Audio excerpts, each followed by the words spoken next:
Hello, and welcome to our latest Take and Make adult craft kit. This time we will be stamping a cloth tote with apples. The initial caveat is, of course, if you would prefer not to use apples or you want to use something else as well, that's fine. Your instruction sheet gave you some pictures of what it looks like if you use celery stalks or the bottom part of celery. You can also use citrus fruit.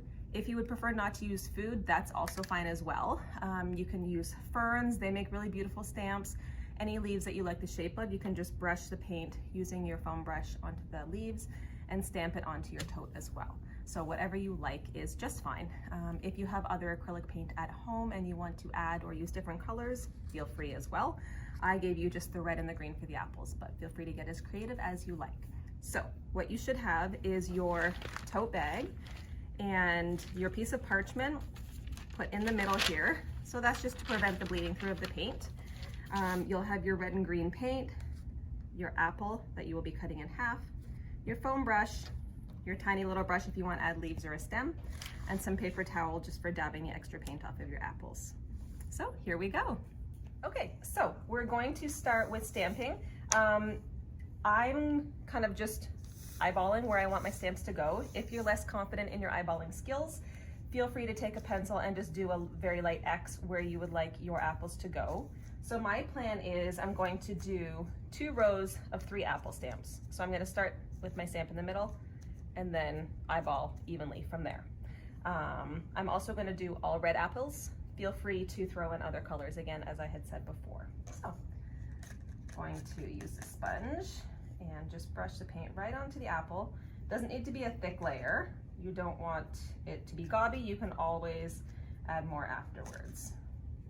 So I've got my apple on, or my paint on my apple. And first stamp, just press it firmly and lift. So there's my first apple print. So I'm gonna carry on.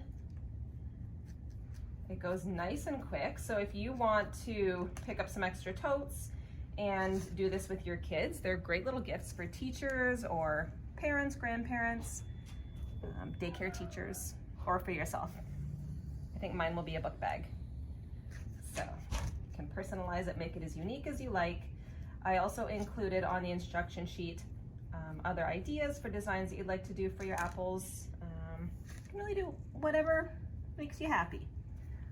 So we've got 1, 2, 3. Maybe I'll just leave it with 3 for now. Alrighty.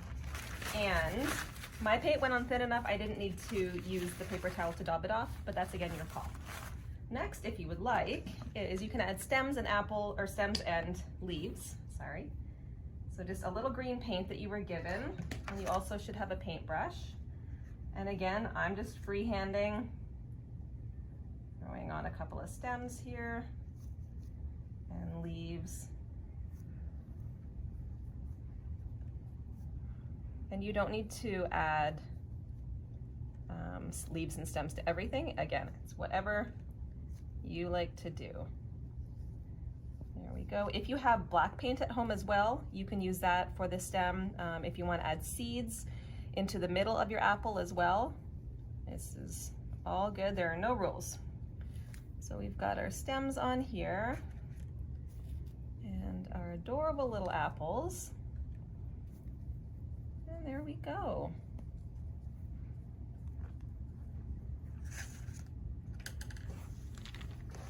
And there we have our tote bag. So the instructions did say to cure it. So if you want to iron it, you can do that. I would put your bag face down. Don't iron directly onto the paint. Make sure your paint is dry for 24 hours before you heat set it. I actually put this bag in the dryer beforehand to see if it would shrink, and I put it on high for 40 minutes and it didn't change size at all. So you should be fine. When you do cure it in the dryer, I would put it in alone, maybe not with other clothes. Anyway, that's it. Enjoy your tote. There you go. Have a great day.